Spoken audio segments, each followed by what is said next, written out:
America's top diplomat and Russia's president try to find common ground over Syria. John Kerry sat down with Vladimir Putin and Russia's Foreign Minister Sergei Lavrov today. Kerry said that both countries were united in defeating ISIS or Daesh. I reaffirm to President Putin that the United States stands ready to work with Russia to defeat Daesh, provided, obviously, that Moscow chooses to direct its fire on the real threat, which is Daesh. While back home in the United States, in last night's CNN Republican debate, the leading contender, Donald Trump, aligned himself with Putin's position, declaring the U.S. should work with Assad to defeat ISIS.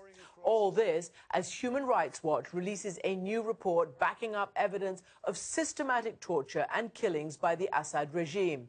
Almost 2 years ago, we, along with the Guardian newspaper, brought you an exclusive report on the, quote, Caesar photographs, tens of thousands of horrific images smuggled out of Syria, which show the bodies of detainees allegedly killed while in government custody.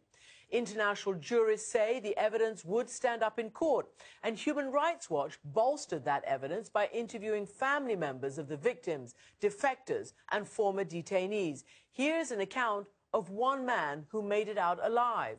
شخص من دمشق مسكوه كانوا كل يوم بيطلعوا مرتين يعني على التحقيق وما بيعطي. بعد أسبوع طلعوه قام رجع منتهي يعني كبوه كب. I reached Nadim Houry, Deputy Middle East Director for Human Rights Watch. He's in Moscow, where he's trying to show officials the true face of their ally in Syria. Nadim Houry, welcome to the program. Thank you for having me. Let's start by putting this all into context. You are in Moscow to release evidence that has been assembled about some pretty horrific allegations of torture by the Assad regime. Now, of course, Moscow is the biggest backer of the Assad regime, and we have some latest data that I just wanted to put to you, that something in the region of 96% of the civilians killed in Syria have been killed by government forces, according to human rights organizations. And of those who've been tortured to death in Syria, 99.5% of those by government forces. What do you expect the Russians to respond when you tell them about these statistics? You know, what we hope the Russians will respond to, particularly by looking at the report on the Caesar photos and the record of the government, is to say, look, you have a responsibility to exert pressure on your ally so that these violations, these basic abuses, stop immediately. Now, I'm going to show some of these pictures, and they are pretty gruesome. On the one side, it shows people who are dead, and on the other side, it shows them alive. Presumably, you got them from the families. And in this case, this is a child. Tell us the impact of being able to get those photos and compare alive and dead. How did you get the families? How did you get that evidence? So in March 2015, a Syrian group posted thousands of images of the faces from the Caesar photos online. And families in Syria, but in refugee camps across the Middle East and in Europe, spend days and nights going through these photos looking for loved ones, because there are tens of thousands of disappeared in Syria. And basically, we started looking for these families. And when we went to see them, we saw them in Turkey, in Lebanon, in Jordan, in France, in Germany, anywhere we could find them. And we tried to piece together the story of those people. What were they like before? Because after all, they're not just a number like they appear in the photos. They're also someone's son, someone's nephew, someone's husband, someone's father. And we actually also have cases of children who died in detention, as well as one woman whom we actually tell the story in the report. Was there a story that particularly stood out for you? I mean, I was stunned to see women, but even more stunned, obviously, to see children, young teenagers. You know, one of the stories that has stayed with me is the story of 14-year-old Ahmed al-Musalmani. I mean, he was a young kid, a teenager from Dar'a. His family sent him away to Lebanon when the uprising began because they were worried that he may be shot at a protest or be arrested. He came back a year later to attend his mother's funeral, who died of natural conditions. He was stopped at a checkpoint, and when the security services at the checkpoint checked his cell phone, they found a song that was against the regime. And that was enough to get him off that minibus that was taking him to his mother's funeral. And it basically, the horror for his family began. His uncle, who had almost raised him, spent months and months looking for him. The uncle showed me the pieces of paper where he actually kept track of every single day he went looking for his nephew.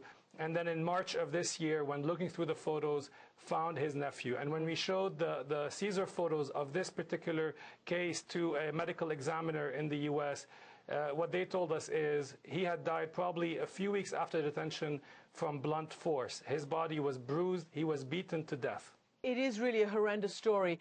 And after we broke the news of this on our program, we went to Russia and we interviewed Prime Minister Medvedev. And I showed him pictures that had been brought out, those pictures published by Caesar, and they were pretty horrendous. And we're going to show you a little bit of that interview. I want to show you a picture. This is a pretty shocking picture. It shows an emaciated Syrian. And these are pictures that a defector who used to be military police in Syria brought out. There's 55,000 pictures seeming to show that 11,000 people, prisoners, were killed by the Assad regime. Again, what is your reaction? This is a direct accusation that would stand up in court, according to these juries, against the Assad regime. You know, in my university where I was studying law, I was taught that until the fact of guilt is proved in court, a person cannot be claimed guilty. All those crimes, and these are crimes, of course, should have firm proofs legally. So, Nadim, the Russians, many other backers simply say you can't blame Assad, there's no proof. And I must say, Tony Blair, the former British Prime Minister, said to me the other day when I was interviewing him that he's stunned that more people in the West and elsewhere haven't been protesting against the Syrian authorities for the wholesale murder, torture, and violation of human rights that the Syrian authorities have carried out against their own people. What are the Russians saying to you today? Are they still denying that Assad could be responsible for that? We had a meeting at the Ministry of Foreign Affairs this morning, and we're hoping that will be the beginning of a more constructive dialogue with the Russian authorities. They are still maintaining distance from these photos. They still say, look, these photos were tainted by the fact that Qatar had paid some international jurists to look at them. But the evidence is overwhelming. We know exactly that these people died in government detention. We know who detained them, and we actually know the bureaucracy of death that was set up. I mean, these were not isolated cases. There was a system in place. There were actually documents transferring the bodies from a detention facility to the military hospital. There are orders to take the photos at the military hospital, photos to actually bury people after the photos have been taken.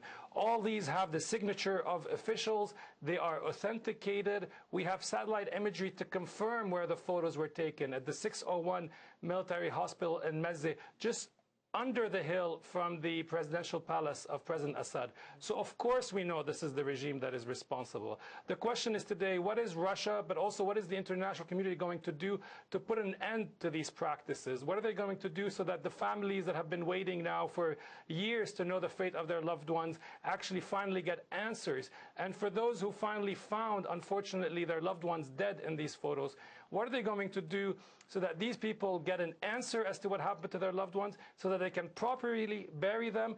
And also, what are they going to do to hold those responsible, those officials responsible, accountable to these murders, to these crimes against humanity? That is the challenge today. It may be an inconvenient truth at a time when everyone wants to ally to fight against ISIS, but it is the truth and it has to be faced. And without facing it, there can be no sustainable peace in Syria. Nadim Houry, thank you so much for joining us tonight. Thank you for the opportunity.